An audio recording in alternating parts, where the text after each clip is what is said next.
Hi, my name is Stefano Virolanos. For the few of you that won't know me, I'm the director of the Remark Institute, and I'll basically be chairing today. Together with me at Remark are Sam Paul and Amy Nguyen.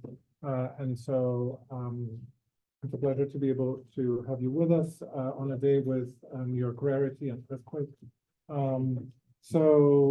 We are going to have a chance of a different kind of energy transition than that one, at least for a discussion, with two speakers, Stephen Gross, who has been my colleague now for something over a decade, I think. In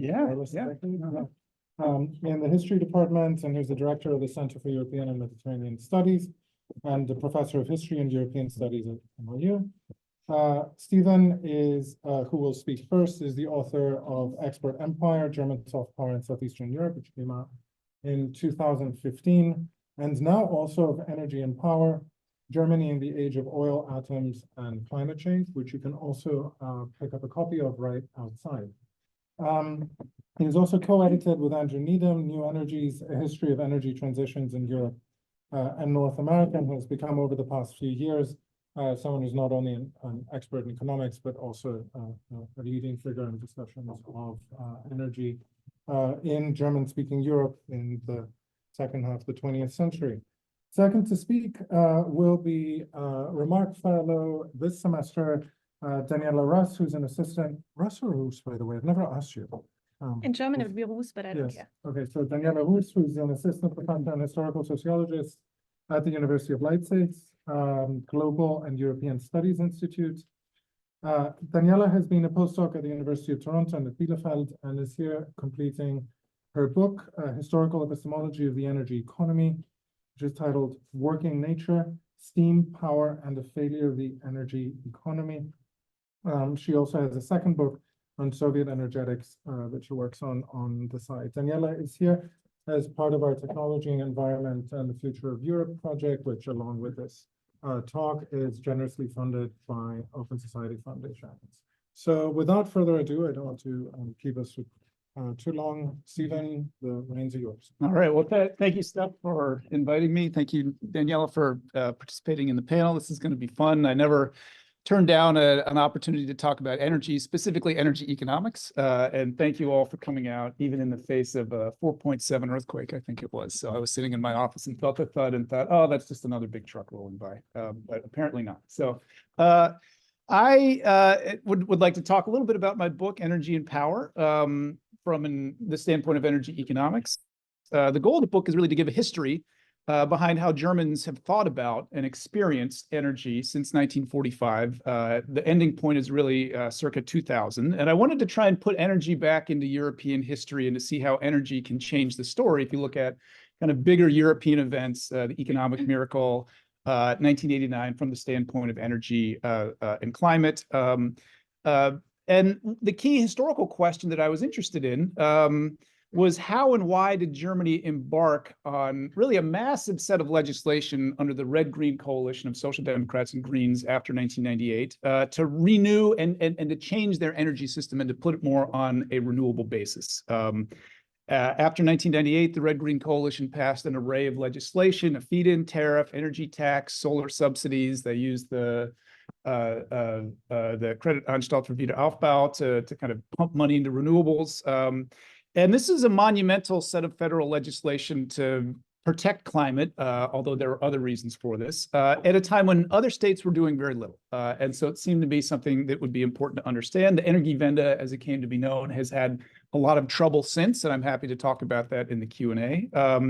But it's remarkable in the sense, if you think about it, the German climate is not particularly conducive to solar power, right? It gets as much sunlight basically as like southern Alaska. And yet by circa 2008, 2009, Germans were putting up about half of all solar PV that was going up around the world and about a third of all wind power. So it's a really big moment. A lot of the book deals with the politics or the political economy of energy transitions. I look at how coalitions are built around energy. I look at how energy is linked to other policies like exports and jobs, security. I look at how crises mobilize people to think about energy in new ways, beginning already in Germany with the 1956 Suez Canal crisis. So, this kind of politics of energy begins earlier in Germany. It doesn't begin in 73. It starts much earlier. But a key part of my story is also about how ideas shape policies, specifically how economic ideas shape policies. Keynes, has this famous remark that I'm not going to quote in full about kind of the madman raving, influencing political figures. And I think that ideas really do matter about policy. Economic ideas in particular, I think there's a lot of room for other things to shape policy, but particularly in the 70s and the 80s and the 90s, when economists had come to really shape policy in a way that they weren't doing so in the 1950s, that it's important to understand their ideas.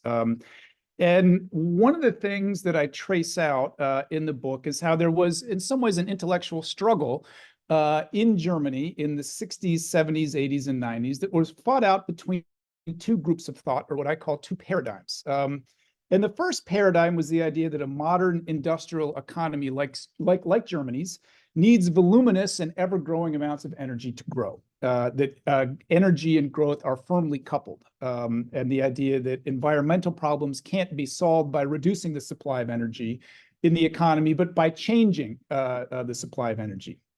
This paradigm emerged in the 1960s, and the paradigm emerged in Germany somewhat differently than it did in the United States. There in the USA, American economists were really not thinking a whole lot about energy in the 1960s. And if they were dematerializing energy and kind of taking it out of their models and saying we need to focus on capital and technology. Robert Solow's growth model is kind of the classic example of this, where he explains growth through technology and capital and really has little else. Julian Simon, neoliberal population economist, kind of is the epitome of this type of thinking, where he has this kind of doctrine of infinite substitutability. The Germans, however, for historical reasons that I won't go into now, but I'm happy to talk about in the Q&A, really kept energy in their models in the 1960s and believed that energy use had to grow in order for economic growth to happen. And so this first paradigm, cohered in the 1960s, led to some really fantastic predictions of future energy consumption. And I have some of these graphs in the book about kind of just ever-growing amounts of energy needed in the 1990s and the early 2000s, that Germany would have to be consuming 3 or 4 times as much energy as it was in 1970 to continue to grow. And this paradigm underwrote or justified the big expansion into nuclear power in the 1970s. The only way to achieve this type of energy was not only through fossil fuels, but even more so through nuclear power. And this, of course, then precipitated a big backlash in the anti-nuclear movement in the 1970s. Mainstream economic experts working at mainstream institutes like the Energy Economic Institute in Cologne, the German Economic Research Institute in Berlin, they represented these views. Theodor Wessel was one of the key figures here, working at Cologne, and he was on the Council of Economic Advisors, so kind of closely aligned with the government. So one of the things I do in my book is kind of highlight the continued difference between German and American ways of thinking about energy. And in the 1960s, it's noteworthy that Germans really kept energy in their models in a way that American economists did not. And their analysis was much less abstract in a sense, and rooted in the historical experience and the empirical experience of Germany after 1945. But by the 1970s and the 1980s, then I trace how a second competing paradigm emerged and crystallized. And this was the idea that economic growth does not need ever more energy, that one could actually decouple energy use from growth through a variety of means. And ironically, the impulse for many of these ideas actually came from the United States, where there's a big flow of ideas across the Atlantic from US economists into Germany. German economists, Central European economists were reading what Americans were doing. They were often studying at American universities. There wasn't really the same type of flow the other way across the Atlantic, from my understanding. Although I'm not an Americanist, but I haven't really, in reading the footnotes of Nordhaus, I don't see any German speakers, but the opposite is very much true. And so I try and identify three strands of economic thought in America that emerged, but then I show how Americans never really bring these three strands of thought together into a coherent economic paradigm, and that instead neoclassical economics in America takes a neoliberal turn in the 1980s, and you have people like Robert Stavins, Robert Hahn, Daniel Dudek, who are kind of sitting on the barrier between policy and economics, and they begin to advocate for emissions trading. And this becomes the main way that American economists want to try and deal with environmental problems, to create more markets for the environment and to expand the market. German economists, though, did bring together these three different strands of economic thought, which I'll get to in a moment, into a paradigm that I call ecological modernization. This is not my own term. This is something that was coined at the time. And this is not neoclassical, even though it drew from neoclassical economics. It was not Keynesian, it was not neoliberal, and it was not ordoliberal. It was something else. It was kind of a fifth way. So part of what I try and do in a couple of chapters is distinguish between kind of these things, which can be very hard to do because there's a lot of overlap. And it was in this landscape of ecological modernization that German politicians, Social Democrats and Greens would look to the ecological modernizers after 1998 for their policy toolkit and draw a lot of ideas from this body of work. So the three strands of economics then that I look at in America that kind of came together in Germany were resource economics, that looks at how resources are intertemporally distributed between the present and the future. And this drew on Harold Hoteling's ideas about kind of intergenerational equilibrium. And the idea is that if you get the right return on capital, the right discount rate, we had a talk on this, when was that, 3-4 weeks ago or so? Yeah. That you can balance the needs of the present with the needs of the future, and that the market should then, according to this kind of pure neoclassical resource economics, lead to the right return on capital. American economists in general thought markets could achieve this rate of return on their own. Environmental economics was the second strand of thought. This kind of emerged from Arthur Pigou, and there's been a lot of work on this that shows how there are externalities to the economic system that are not embedded in the price when buyers and sellers enter into a contract. That contract can affect third parties, and that effect is not connected to or often reflected in the price. Pollution is an example of this. And Alan Neese, who worked at Resources at the Future, is one of the key figures here in the 1970s. And then a third, more inductive type of economics emerged that was about price-induced technological change. And that was the idea that, prices actually stimulate the direction and guide the direction of technological development, that high prices stimulate firms to innovate and find other ways to avoid paying a high price for a particular resource or a particular good.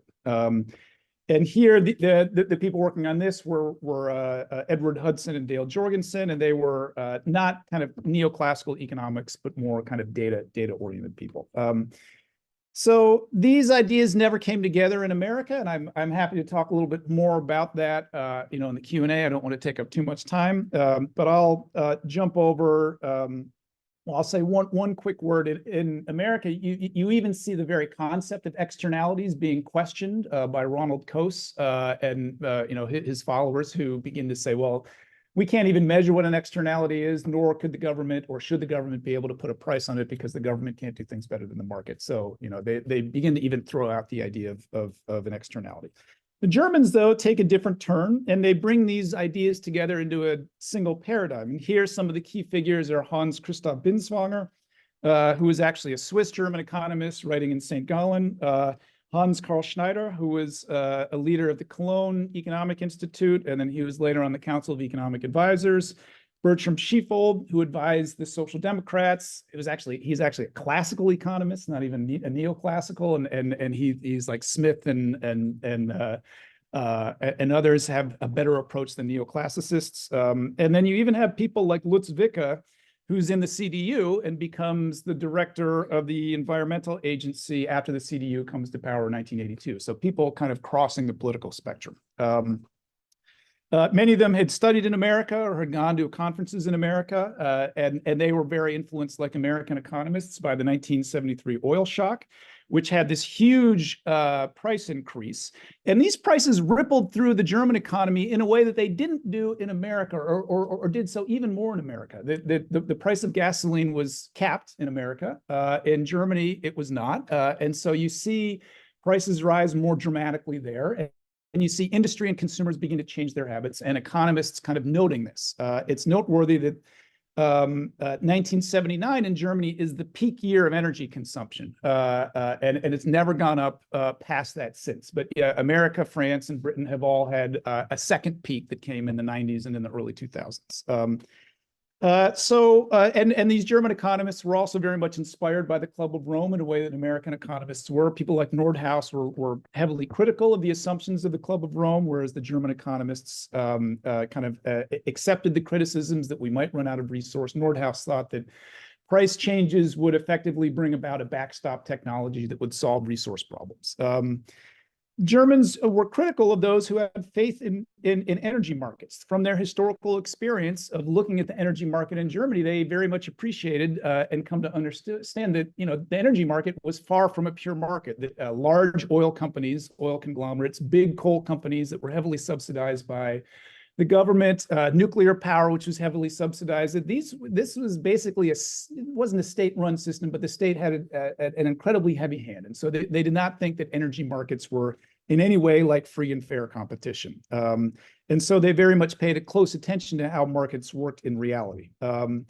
And they were critical that economics had left nature out of theory. They were critical of Keynesians and others who were focusing only on labor and capital and not thinking about not thinking about nature, and not thinking about energy.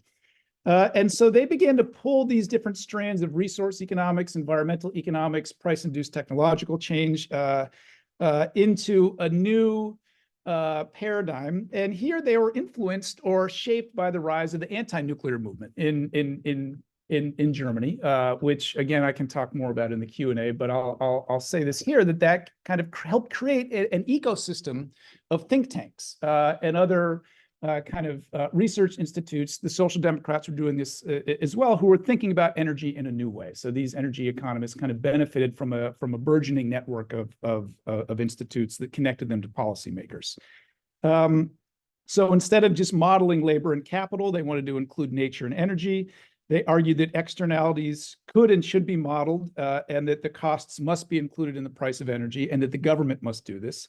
They argued that prices could, in fact, stimulate technological change in a way that Americans and American neoclassicals had kind of given up on this. And they argued that technology, capital, energy, and labor could be combined in different ways, and that the state should really shape investment decisions in a way that was energy saving instead of labor saving. That historically in the 50s and 60s, investment had gone to basically apply more capital to replace labor. And they said that the opposite should happen, that you should invest to replace energy with other things to save on energy. The main tools, and the basic idea was that the state should manage all of this. So there was a heavy hand for the state, that the state should aggressively manage the economy in an ecological direction using these tools. And the main idea was putting a political price on energy through an energy tax that would kind of compel consumers to use less energy, and that would induce companies to innovate and to shift gears to either use less energy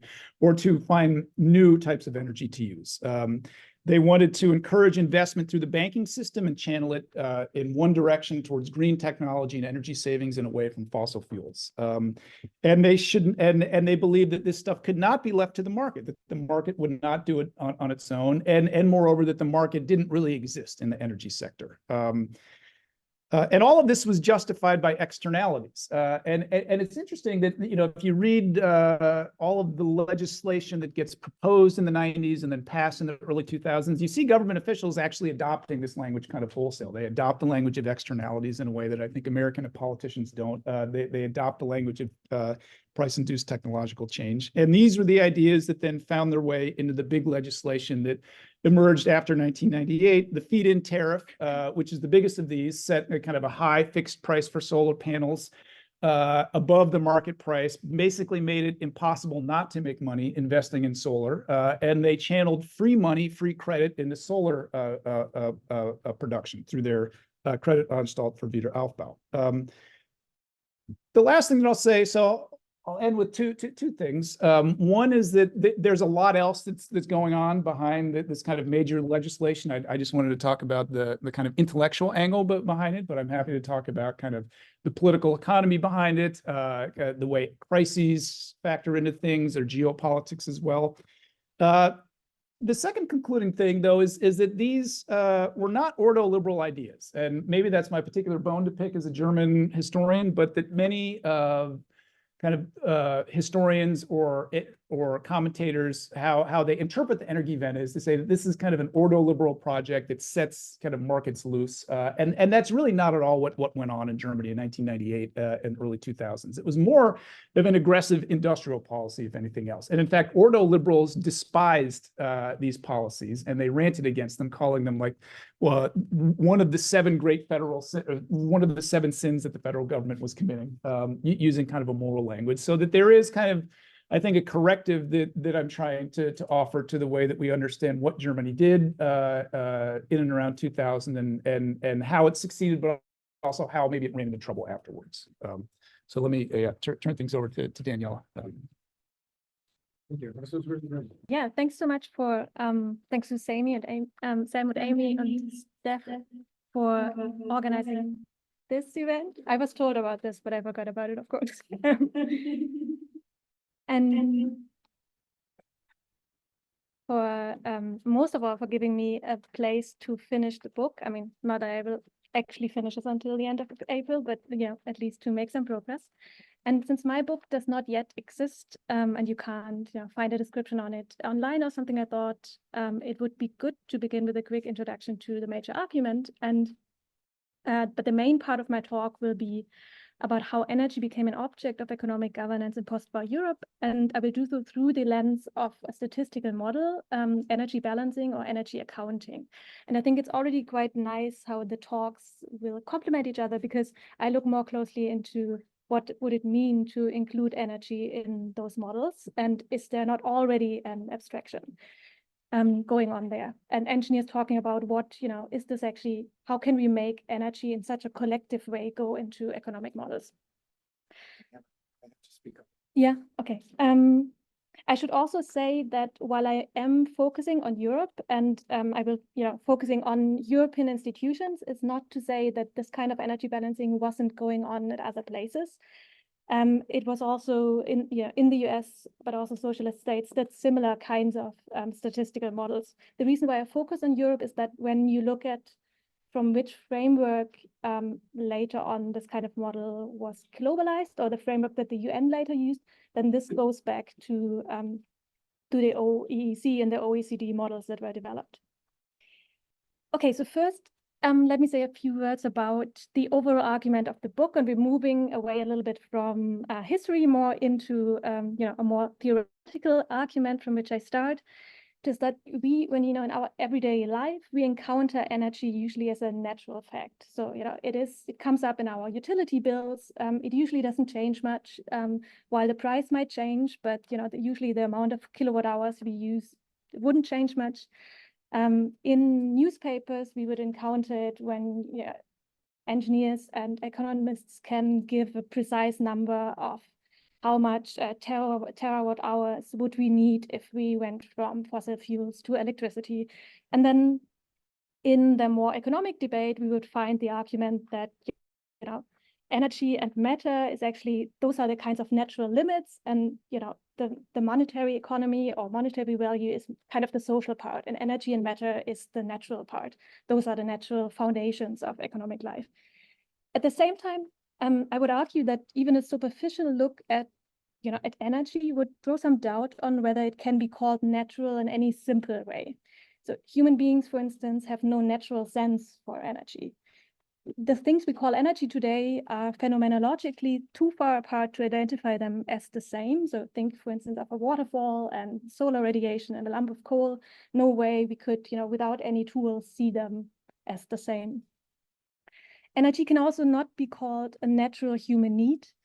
And I'm not an anthropologist, but I could imagine that there are certain desires that human beings, for their bodies and the place they collectively inhabit, share across time and space. So I could imagine, there's words for how to keep oneself warm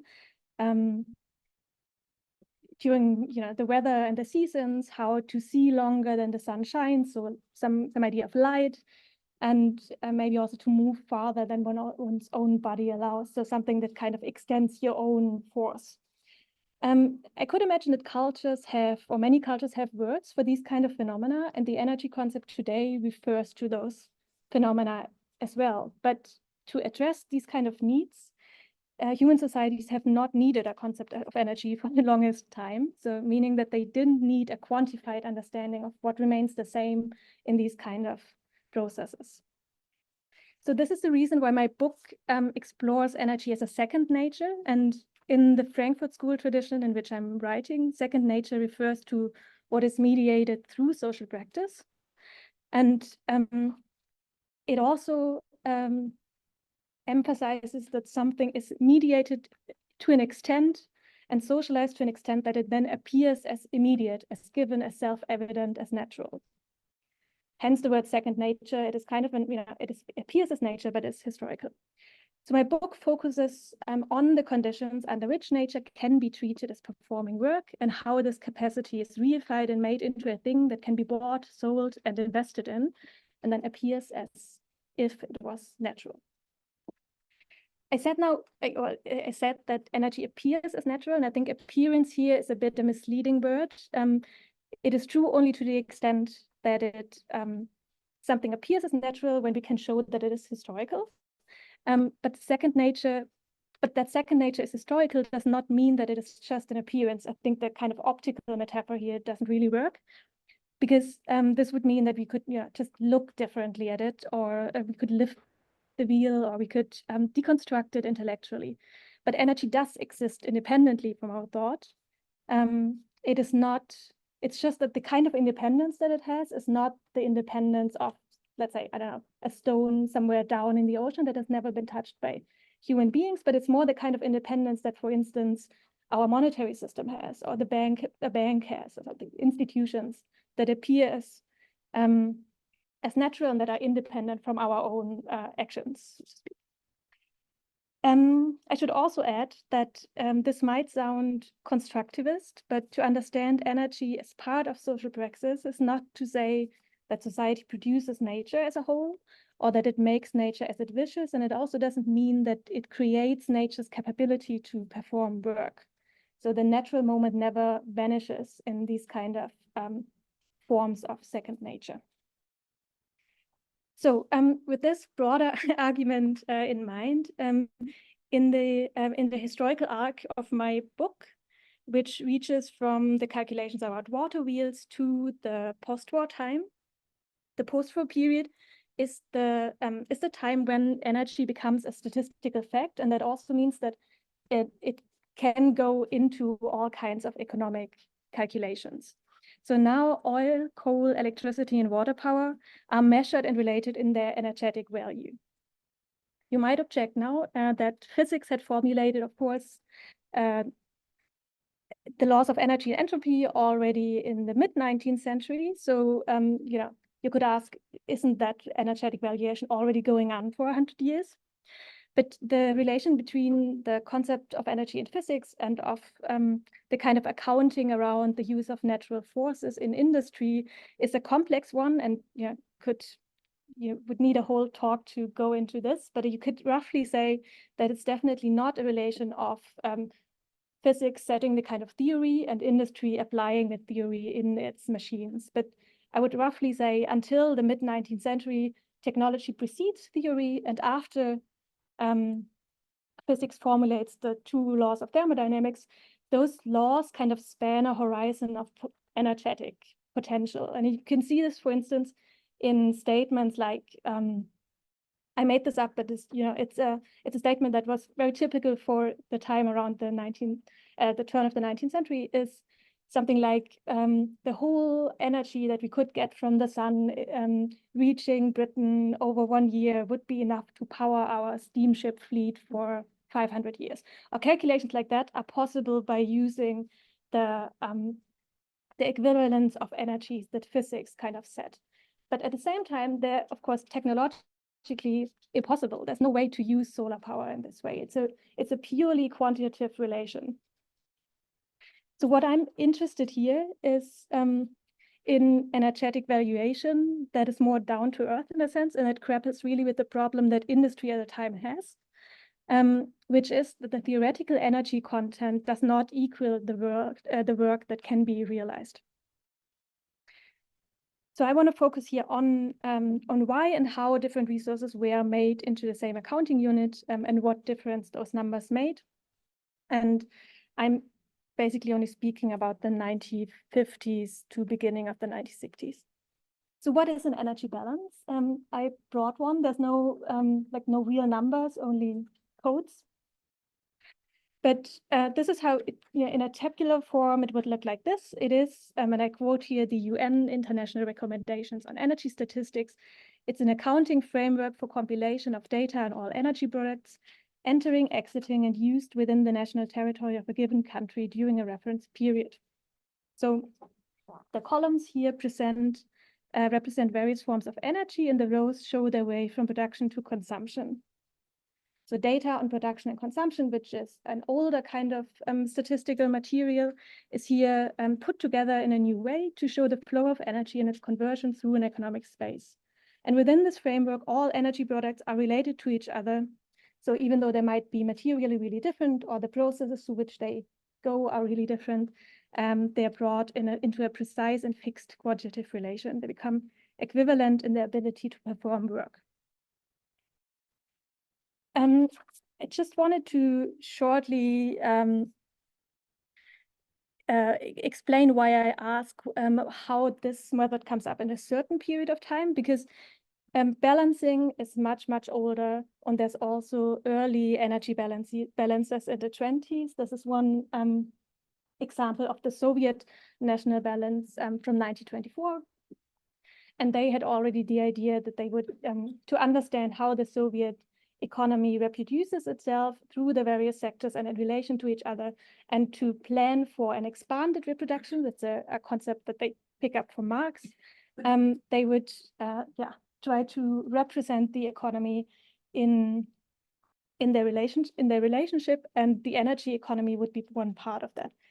That said, that was the idea. It never really happened. It never happened in the way that the tables in that balance were never integrated.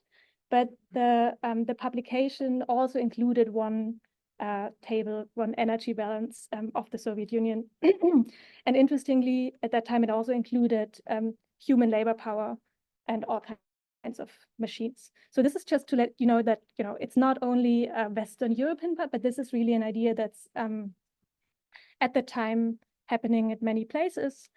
So the question really is why, because in the Soviet Union, it stops after the 1920s. It's also really, really, I mean, you see this table here is a table where, every city has to fill out for all its productive units, how much machines they have, how much people they have, and so on.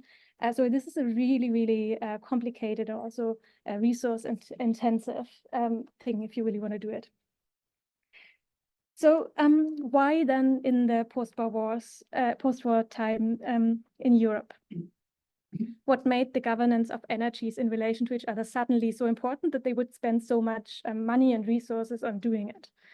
And I think first, there's many reasons, but I'll focus here on 2 to 3. The first one is that there were now more interrelations between the oil, coal, and electricity industries. And in part, this is a technical question because certain kind of motors become possible, or becomes possible to interconnect electric grids. But it is also an economic question in the sense that it has something to do with expanding and integrating markets. So the Marshall Plan and oil coming into Europe is, of course, one of those factors. So different resources could now be used for the same purpose. Oil could substitute coal in heating, and gas was already on the horizon at the time. Electricity could be produced from water or fuels, and nuclear was already on the horizon. So this meant that all those options now had to be economically evaluated.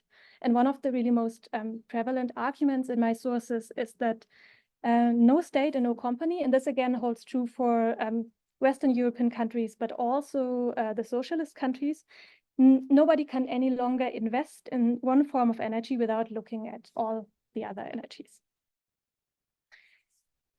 This is made even stronger because such investments, especially when tied to large projects such as hydroelectric dams or nuclear power, they required to look into the farther future.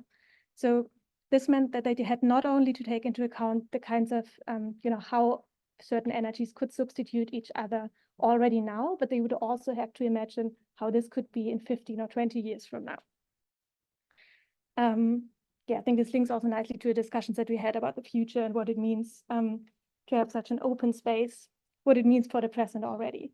They had to think about how, what kinds of technologies could be developed, or how your investment could be affected by certain kinds of developments. Lastly, but I make this really short, concretely, I'm talking about discussions that were ongoing in institutions like the Organization for European Economic Cooperation, the European Atomic Agency, Euratom, not sure how to pronounce this in English, and the European Coal and Steel Community. And they all did, for their kind of field, did this kind of balancing work, or at least had discussions about how this would be methodologically possible. And I think there's also an argument to be made that among, when former enemies work together, you have to have certain kind of rules and standards to collectively describe your energy economy, so that it's not a political question anymore, but it is kind of scientific and neutral. So I already said that resources don't naturally come with a tag that states their energetic value. So I wanted to really zoom in a little more into the discussion, because it's probably hard for us to imagine what is even the problem here. Isn't it just the energy?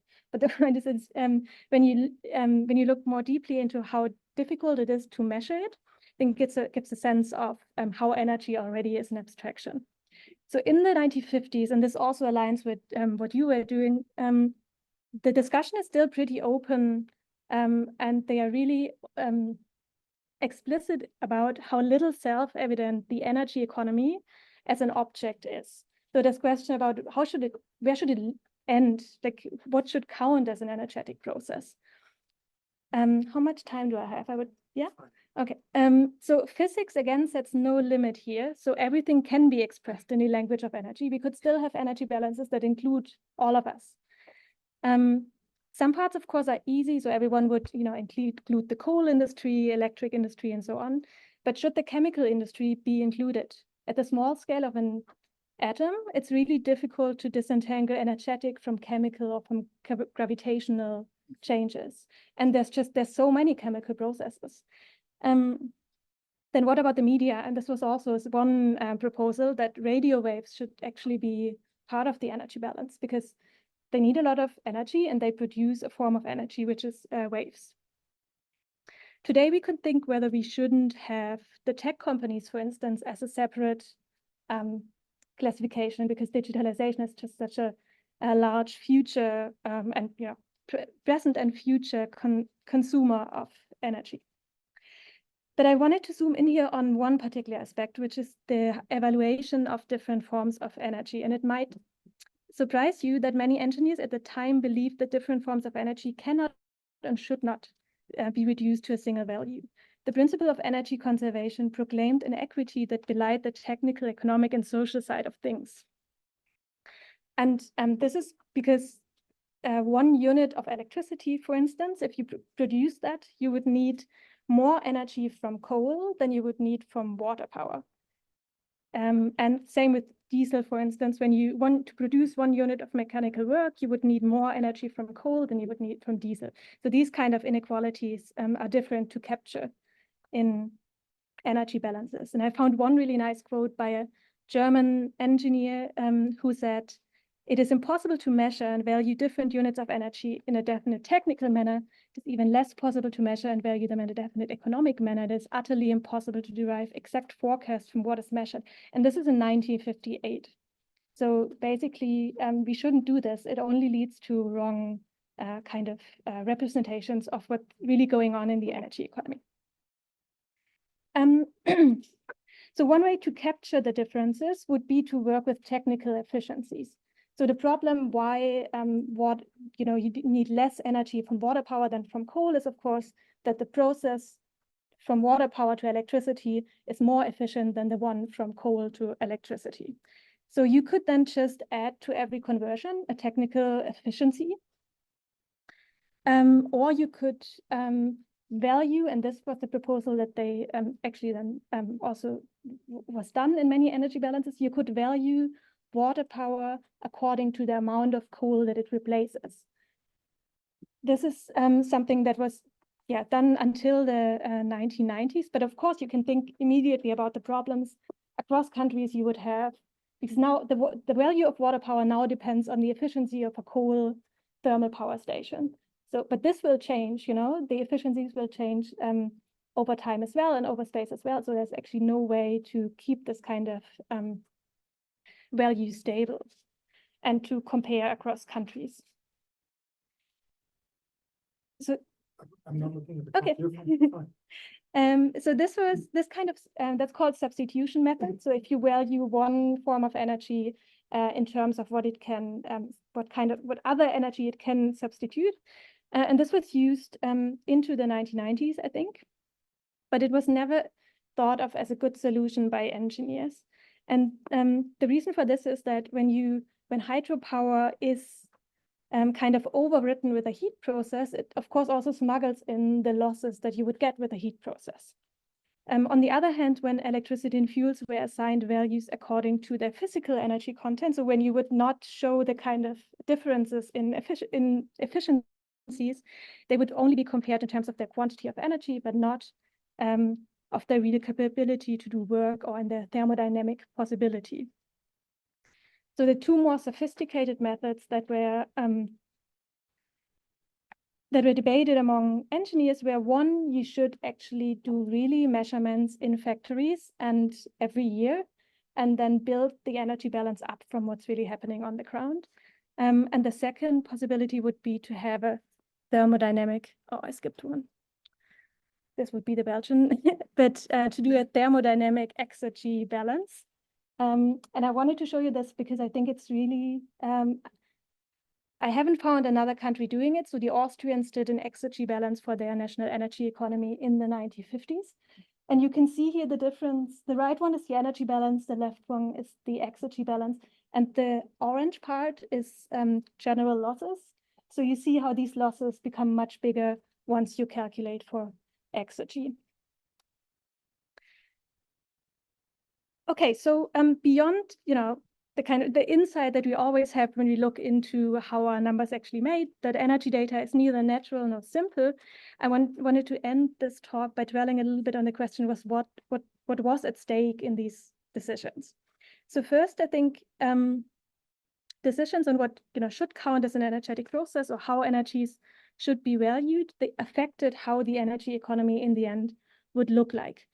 So they affected the way in which industries were represented in the balance, how big they were, how they related to each other, but also how much they contributed to the nation's energy supply, and also the future that was kind of open to them. And I see traces of a conflict between industries here, in that the electricity industry wanted to definitely make sure that they were valued in a way that would make that would make their very thermodynamically valuable energy product visible in those balances. Second, and I think to me at least more interestingly, one could ask whether balancing was some kind of tool of commodification, and may sound a little bit redundant as I've already introduced it as something that facilitated investment. So because you can read from a balance directly the size of a country's, for instance, heating market. But I think there's also an argument to be made that it helped to open new markets. And I can't go more deeply in this in the talk, maybe afterwards. But when those balances were used in countries in the global south, you would all of a sudden have mark down a demand that could in future be commercialized, and that was not yet commercialized. And then the second market that's opened up by it is something like a market for conserved energy, for saved energy. I can go deeper into this in the discussion. Lastly, I think we could also reflect on whether we could reimagine the method, which came clearly up in a politics of economic growth and channeling energy investment, and how we would reimagine that method to govern maybe the energy economy during a time of decarbonization. And I'm not thinking so much about fossil fuels, because they are, when you look at the X-G balance, this is basically, you see the problem with fossil fuels there already. All heat processes are just really, really bad. But what I'm thinking now is more, for instance, the difference of luxury and existential or public versus private use. Or we could also think of a balance that distinguishes between fossil fuels that are used for building a decarbonized energy infrastructure and fossil fuels that are just used in a normal way. And this would, in a sense, bring up Marx's distinction of the balance as something that would make visible how the energy economy can actually qualitatively change in something new and not only quantitatively. Thank you.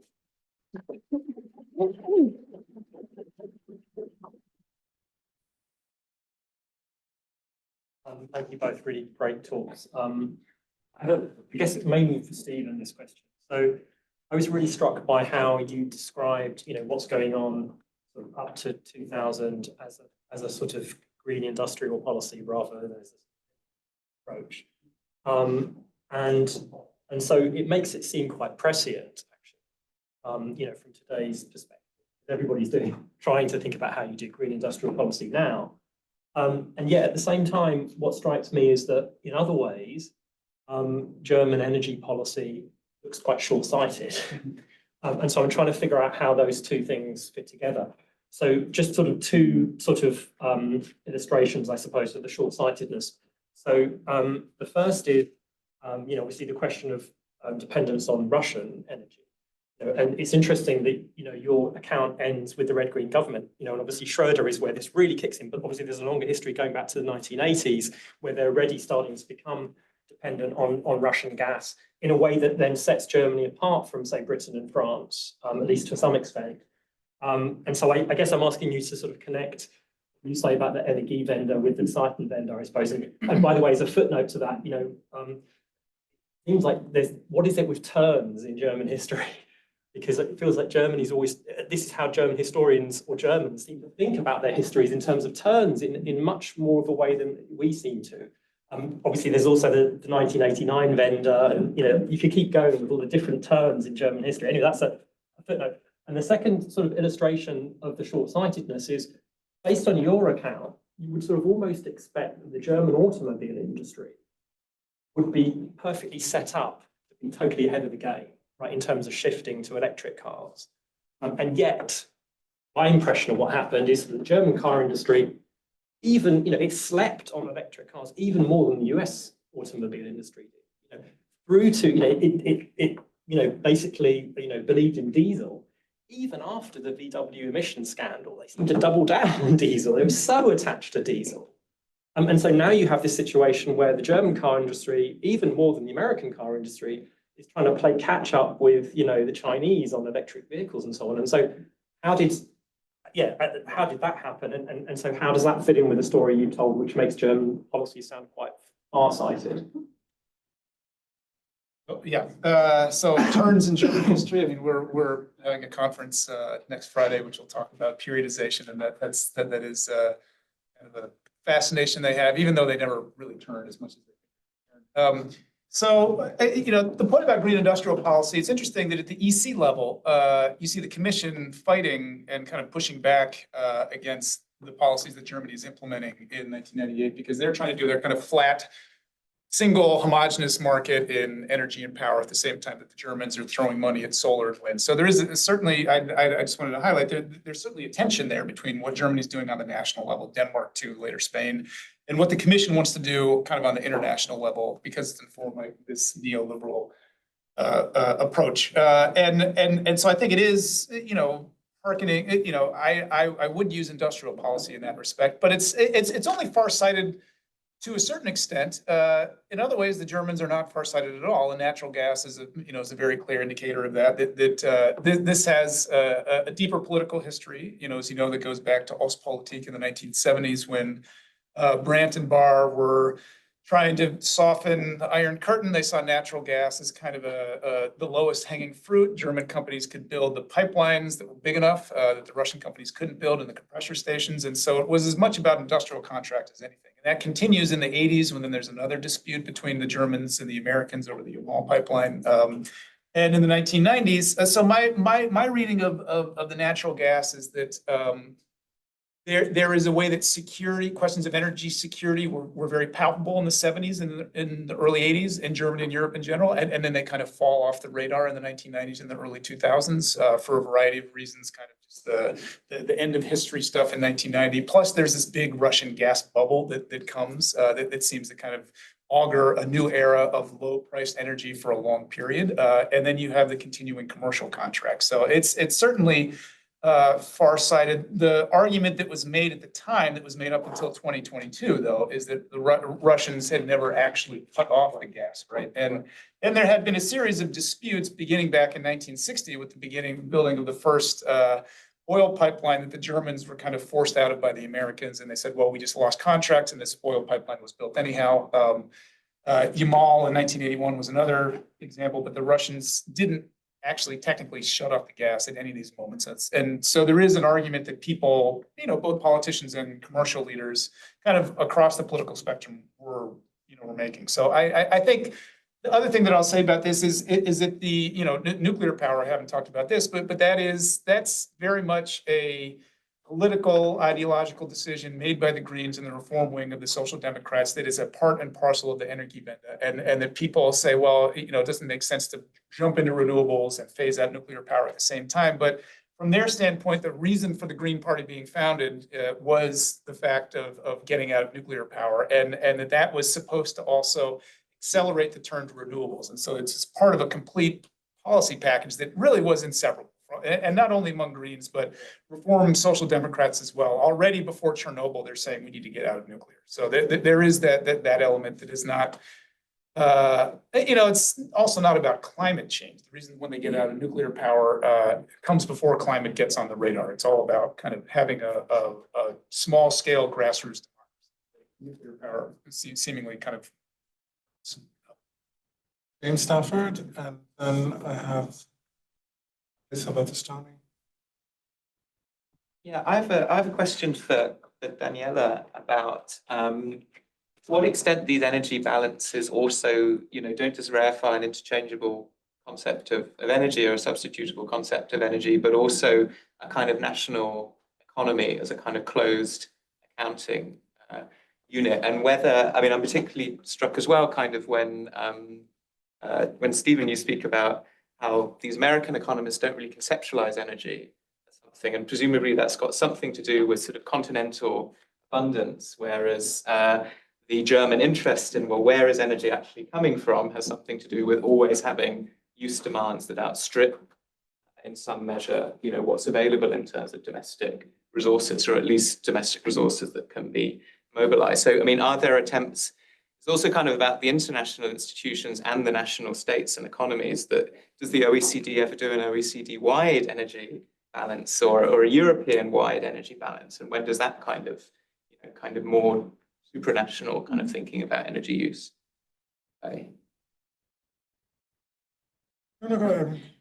So interestingly, the first one that I came across, the Sogito one is the first one I came across. But the second one that is a balance for Central Europe, which is also a weird geographical term. So this was a Hungarian engineer who made the argument in 1930 that those young states that were basically now new states after the fall of the Austro-Hungarian Empire, like they now had certain they had been, a common economy, but now all of a sudden they were like single states, and he looked at how they were energetically independent or not, and he said they were actually it makes sense to have the Central European balance exactly because none of those states is actually export and import energy from each other. But of course, you could also see it as some states being in a better position than others. And all of them, he also mentioned that already, all of them are actually dependent on the US. So even though the energy balance is almost balanced, the balance of trade is actually not, or the monetary balance is actually not balanced because they need to spend a lot of money for American oil to come in. So I think it was, it was used at least at those single moments already to cover a couple of countries. In the 50s, I would say it is, so energy balances are made in the European Coal and Steel Commission, but there it's also important to have the same kind of, to make sure that no country would just cover up their, I don't know, coal production or something, but to have the same rules for everyone to say how much they produce and consume. And I'm not aware of whether they ever did a common balance. It wouldn't be surprising. Definitely there's a common balance then in the 60s and 70s after the oil crisis and the OECD and the International Energy Agency. Great. Thank you both so much for these talks. I love both of these projects. I'm excited to, to read both of your books, Daniela, as I know when yours comes out, but and just to learn more. And I have a lot of questions, but I'll try to limit myself. So first, Stephen, I was curious about,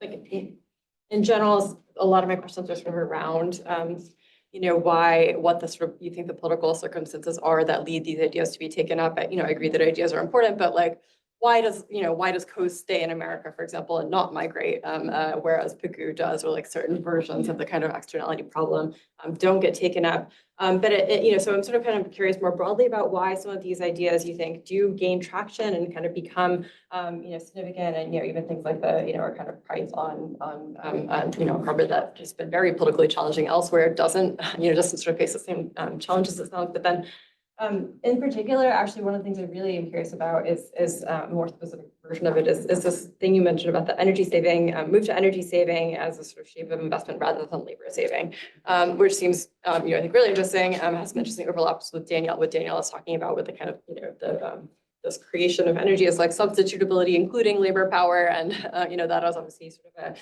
a motivation for moving to forms of inanimate energy through kind of industrial, development. And so what is sort of the political economy of that? What are the labor politics of that? What are the sort of specifics that lead to that being adopted? So, I would love to hear more about that. And Daniela, I was really interested. I love the sort of, your theorization of energy and this idea of it as this,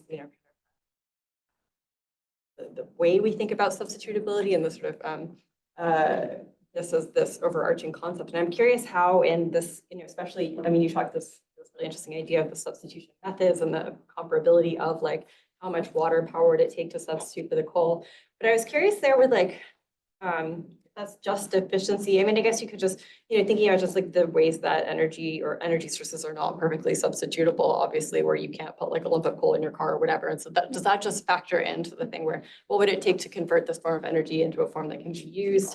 And then I was also just curious, like, thinking in relation to some of Stephen's questions of this is like, do they ever start integrating things like externality, some of these, these kind of economic ideas that are about questioning some of these like developing ways of thinking about of this into the energy balances? Is that sort of not end up happening? And also just love to invite you to say more about what you said at the end about the markets for conserved and saved energy.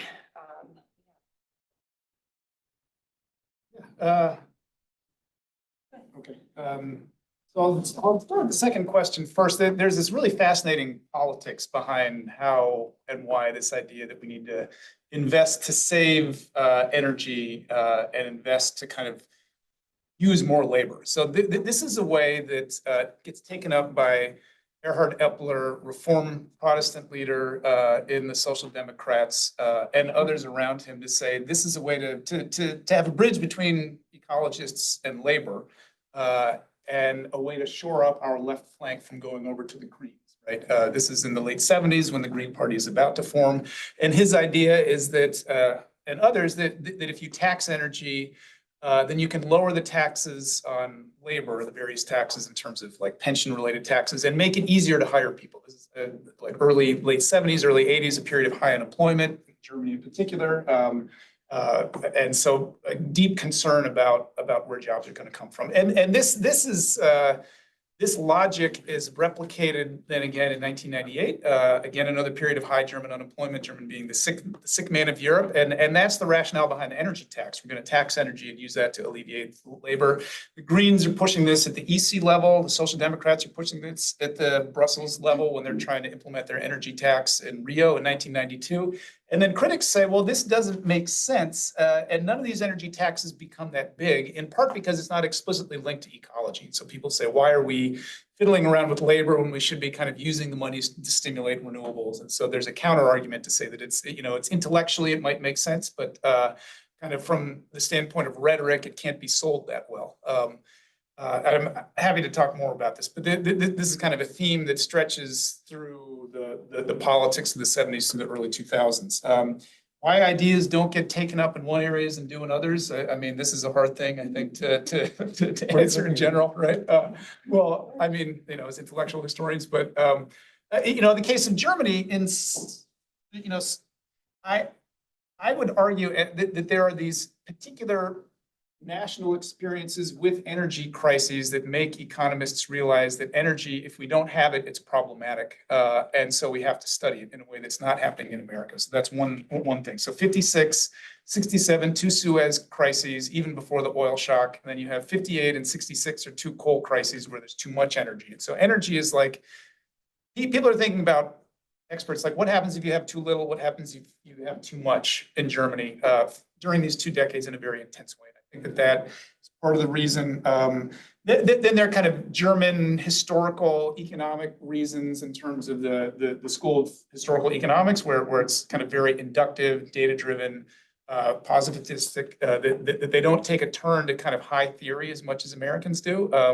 And that I have a hard time explaining. It's something that I see, but I can't really explain as much. But those are kind of the two things that I focus on. And then there are kind of these, one other reason is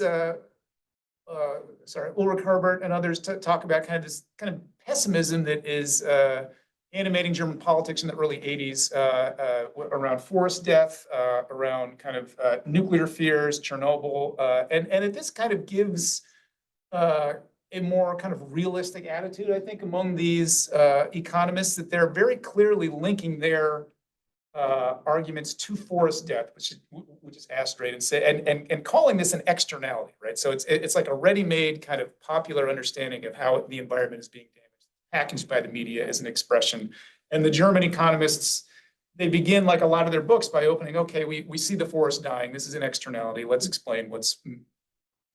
Can I say one thing about your question, that the Hartley report in 1956, I mean, it doesn't do like a European-wide one, but it amalgamates different European energy balances. And it's all in the context of they're afraid where they're going to get their energy. They're doing these future forecasts and saying, we're going to hit an energy gap if we keep going. We don't have the oil. And what are we going to do? So this is very much when kind of this trope of an energy gap and problem comes in. And I think that that's part of the stakes of why studying these conversions are so important. In the German case, the stakes are also about they want to know exactly how much oil is going to replace coal, because jobs are on the line, right? Yeah. Right. So it's if they're going to lose 20 million tons of coal a year, that's X number of jobs. If they're going to lose 30 or 40, that's twice as many jobs. So there's kind of another conversion about what does this mean, kind of in terms of jobs as well. Yeah. So. As you're right, it's not only about efficiency. I think that's from the way it started is that they had first to justify why would they even do it.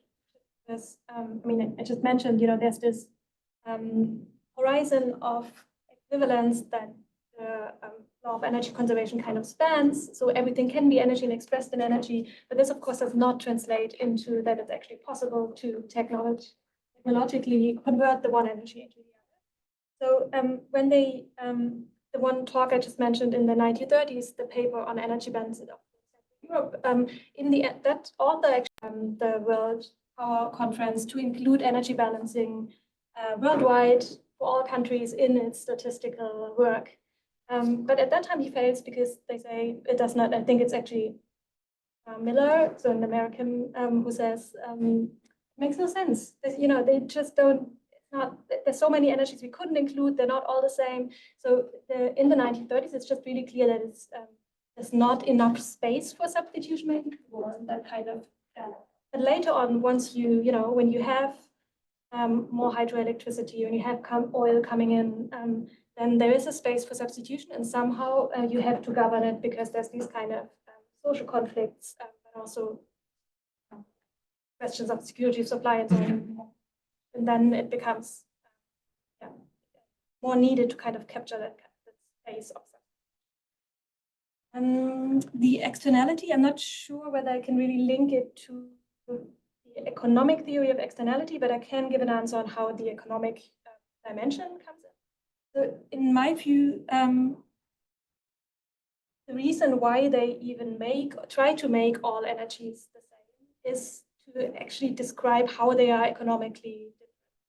So in Pierre Ayeré is one who's working on it in the context of Euratom, I think, where he tries to, for all of Europe, calculate how much economic value each unit of calorie actually has. And he finds that economic value is really different. So it's not, you know, the 1 calorie is not the same than another calorie. But to make that kind of calculation, you have to make them equal first to then see how they're. So they actually do several sets of balances and read them against each other to find these kind of combinations. And none of them, and that's also one interesting point, this is no longer technocracy, or even, you know, early Soviet engineers hoped that they could ever overcome the value form. It's they all do energy balancing because it's so important for the balance of payment, or because it's important to invest.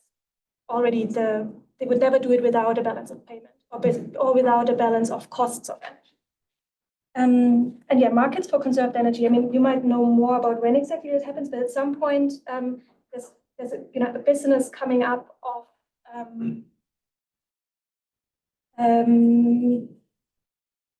making money with, you know, should I say, I think it's called energy services business. Yeah. So in the 1970s, which is all the, you know, the shift towards making all businesses and factories and so on more efficient, and they would outsource it to companies who would then get paid according to the amount of energy they are able to save. So this is not, to my knowledge, something like this had not happened on the level of a national economy, but energy balancing is then used for all kinds of businesses to find those kind of losses and then value them, and according to this value, pay the service cost. So Leah, right? Yeah. So Leah and then Liana as well. And so let's start maybe taking the questions. Thanks for the topics. My question is for Stephen, and it's building off of Alyssa's question a bit. I find the focus on economic ideas really compelling, and so I'm curious about the role of ideas about environmental protection. I always thought it's so interesting that your principle so early in the context. Is that also sort of at play in the story that you're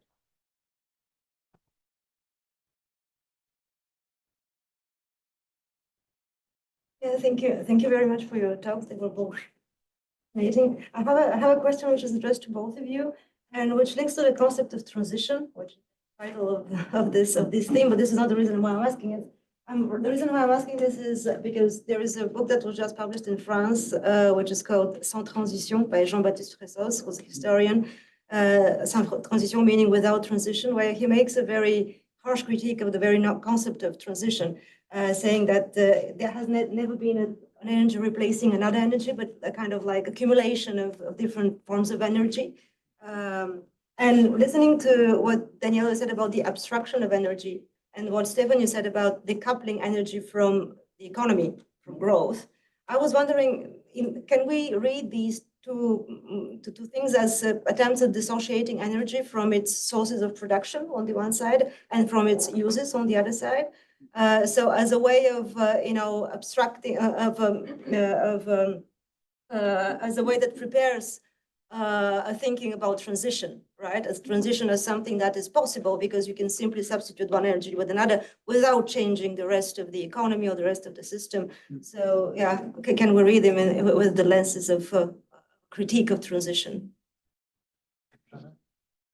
Yeah, so actually to build up on these two questions, to complicate the question of the influence of economic ideas even further, I've been working a little bit on the sort of emissions trading, and there, for me, it's very clear that there's an interaction between the development of economic ideas and sort of policy practices.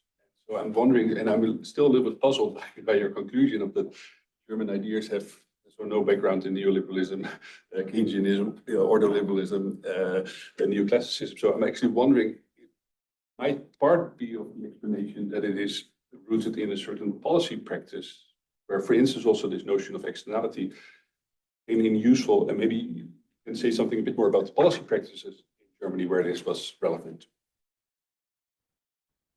You can, I think 3 of them are. Yeah. Why don't you start? Let's see where we are once. Okay. I mean, so environmental protection is part of the story. For sure, I don't deal as much with that directly, perhaps, as I should. I mean, I think that this environment, Umwelt, becomes a concept in Germany in the early 1970s. It's kind of imported from America, but all countries are kind of, and even the OECD is kind of moving along this direction at the same time. I think that the precautionary principle is I think adopted in the first environmental program in 72 or 73, and it's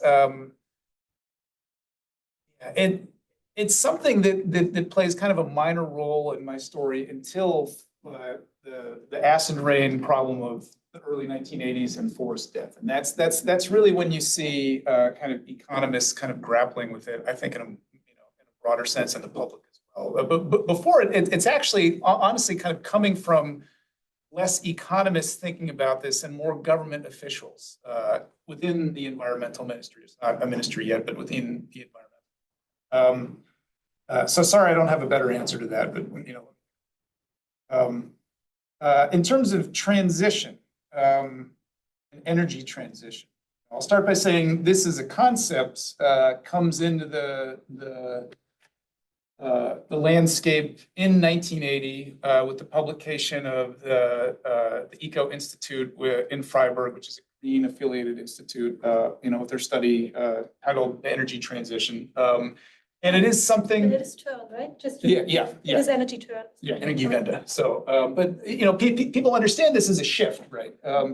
And that this is then a concept that is very then quickly taken up by the Social Democrats as well. That we can shift and change our energy system in a way that is going to be good for the economy, right? And so that's part of what I say is that the Greens kind of, the anti-nuclear movement, developed this idea first, but then it's the Social Democrats who sell it to a broader audience as a way of doing more of the same, but changing the substructure of the energy system without actually making life worse, and in fact maybe even solving some problems. So it is certainly given kind of a gloss, and it's a way to bring people together, right? It's it's kind of a mobilizing word as much as anything else. I've read Fresso's Shock of the Anthropocene. At least I haven't read the new book, and I know that energy transition as such can be a problematic term if one's only thinking about, are you adding to or subtracting energies? But then there's a way where, the ways energies are used, the way they're, kind of combined, the way they're applied to different technologies, or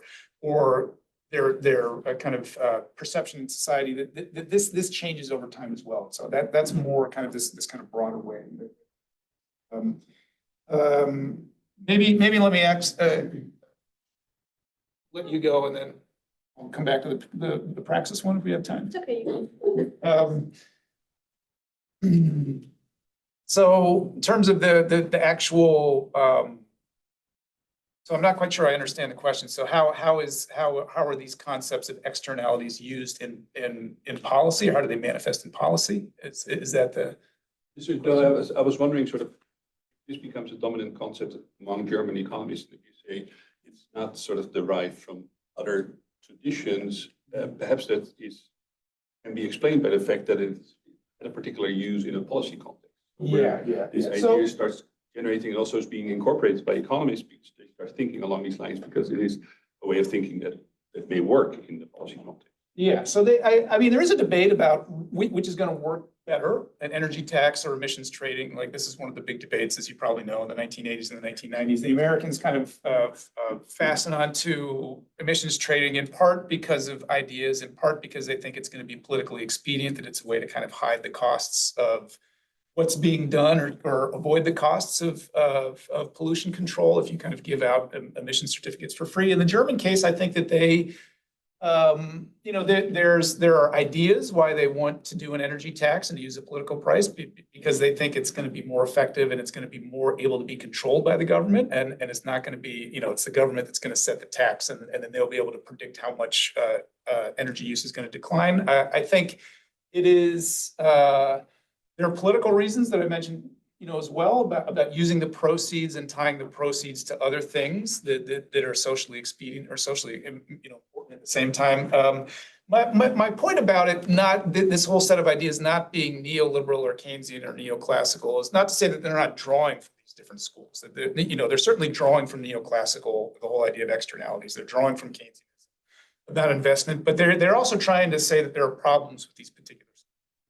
So that's you know, I'm not saying it kind of comes out of nowhere and is sui generis, but it's really kind of this weird amalgam of different bits and pieces.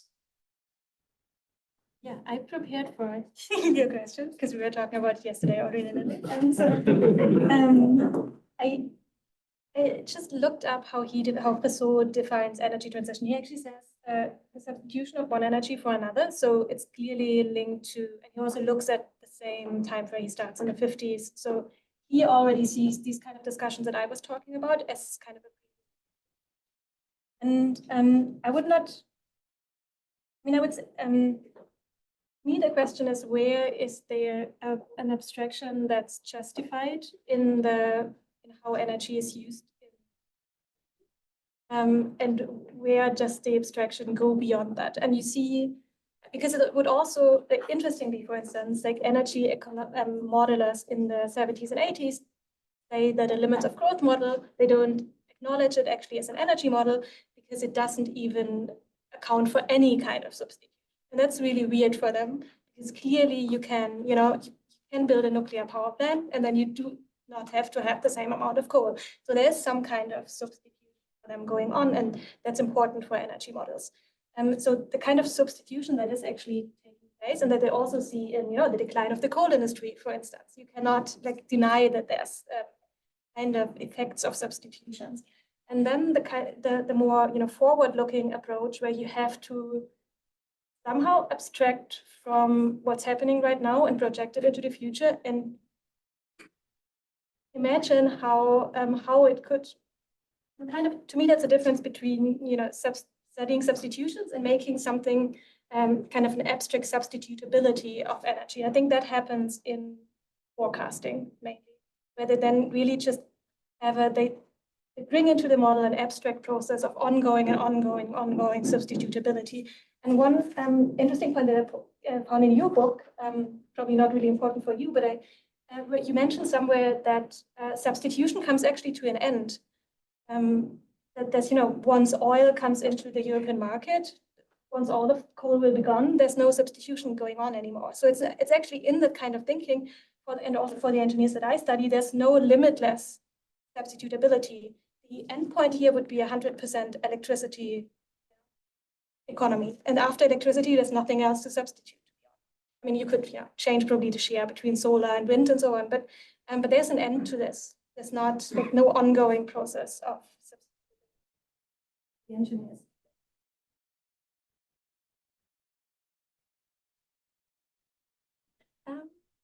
went beyond my expert on German context.